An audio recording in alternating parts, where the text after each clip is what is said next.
KBC में करोड़पति पति। सूरज के जीवन का एक ही फंडा था कि मेहनत तो गधा भी करता है, घर बैठे जो कमाए समझदार वही होता है। इसीलिए उसने कभी नौकरी ही नहीं ढूंढी। इस बात से हालांकि उसकी पत्नी शिखा बिल्कुल भी अग्री नहीं करती थी, पर फिर भी सूरज को समझाना बेकार था। टीवी में कैसे बनोगे करोड़पति का ऐड देखकर उसे लगा कि बस अब तो घर बैठे ही वो करोड़पति बन सकता है, और उसके पीछे उसने अपने सारे सोर्सेस एक्टिव कर दिए। 2 हफ्ते में उसके कलीग के साले के पड़ोसी के बेटे का सोर्स निकलता है जो कि उसे शो में पहुंचा सकता है, और सूरज उससे मिलने चला जाता है। अच्छा, तो हमें मुकेश जी बता रहे थे कि आप हमें शो में पहुंचा सकते हैं। हाँ, उसमें कोई तकलीफ नहीं है। मैं कल अगर कोशिश करूँ तो इसी महीने में आपका नंबर आ जाएगा। अरे ये तो बहुत बढ़िया हो गया। अच्छा, वो सिलेबस और क्वेश्चन पेपर का कोई जुगाड़ है क्या? हैं? उसका तो कोई जुगाड़ नहीं है। तो वो वाकई में कुछ भी पूछ सकते हैं? हाँ, वो तो बच्चन जी पर है, जो पढ़ते हैं वो पूछ लेते हैं। पहली कोशिश फेल होने पर अब सूरज के सामने एक बहुत बड़ा सवाल था कि आखिर जवाब कहाँ से लाए। तब शिखा ने एक सजेशन दिया, क्यों ना सूरज अपने चचेरे भाई सुमित से मदद मांगे, जो कि यूपीएससी की तैयारी कर रहा था। हालांकि इतनी मेहनत करना सूरज को समझ में नहीं आता था, पर कोई और रास्ता ना मिलने पर वो आखिर सुमित से बात करता है। अरे सुमित, हमारा कैसे बनोगे करोड़पति के लिए सिलेक्शन होने वाला है। तुम हमें थोड़े चिट बनाने में मदद करोगे क्या?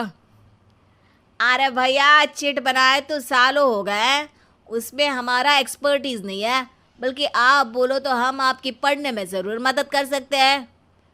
हट, कैसी अनाप शराब बातें कर रहा है तू।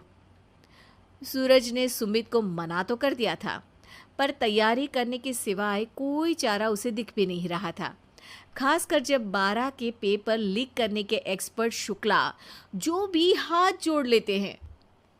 आखिर सूरज को सुमित के पास जाना ही पड़ा, और उसने सुमित और शिखा से वादा किया कि वो बहुत मेहनत करेगा। 1 महीने की तैयारी के बाद फाइनल हुआ कि शो से 1 हफ्ते पहले एक ट्रायल खेला जाएगा, जहां पर सारे रिश्तेदार ऑडियंस की जगह पर होंगे और शिखा सवाल पूछेगी। दूर दराज से भी रिश्तेदार आकर हाजिर हो गए देखने कि आखिर कैसे बनेगा सुमित करोड़पति। सब कुछ सेट था, और इतने में सूरज आकर अपना स्पीच देता है। ये 1 महीना मेरे लिए आसान नहीं था, पर अपने भाई सुमित और अपनी पत्नी शिखा की मदद से मैं इतनी दूर पहुंच पाया हूँ। मेरे मम्मी पापा के आशीर्वाद ने भी बहुत साथ दिया है मेरा। मैं उम्मीद करता हूँ कि आज के शो में आप लोगों को बहुत मज़ा आएगा। साक्षी पहला सवाल पूछती है और पूरे कमरे में सन्नाटा छा जाता है। इंडिया में कितने स्टेट्स हैं? 3, सॉलिड, लिक्विड और गैस। अरे रुकिए, तो ऑप्शंस तो देने दीजिए। इतने में 5वीं कक्षा का चिंटू बोल उठता है। अरे क्या मामा, आप तो पहले सवाल पर ही आउट हो गए। अरे बेटा, पहला सवाल तो ट्रायल होता है ना। अरे तुम अब देखना। देखने जैसी बात तो थी ही। सूरज को इतना शांत किसी ने नहीं देखा था। कभी कभी तो लगता था मानो सूरज आंख खोलकर ही सो गया हो। मामा जल्दी करो प्लीज, कल सुबह पनवेल भी तो निकलना है। अरे हट, कंसंट्रेट करने दे मुझे। 3 सवाल में 3 लाइफलाइन खत्म हो चुकी थी, और अब चौथे सवाल पर भी सूरज का मौन नहीं टूटा। पर सूरज अभी भी हार मानने को तैयार नहीं था। उधर हर कोई सूरज को छोड़ सुमित को देख रहे थे। आखिर सुमित ने ही तो पढ़ाया था सूरज को। गजब बेइज्जती है यार। अरे बेटा, तो बाप का, दादा का, भाई का, सबका नाम बुड़वाएगा। अरे 3 लाइफलाइन ले ली तो भी तेरा कुछ नहीं होना है। अरे कोई इतनी बात करता है क्या शो पर? अरे बेटा, शो पर तेरे जैसे भी तो नहीं आते ना।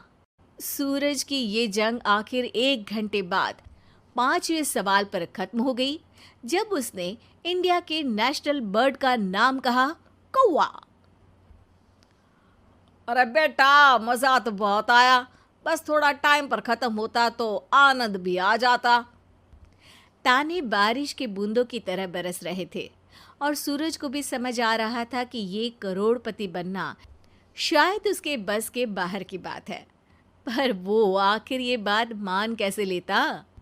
वो सख्त लौंडा जो ठहरा, उसने सोचा कि बेइज्जती तो हो ही चुकी है, पर अगर मैं हार नहीं मानूं तो शायद कुछ हो सकता है।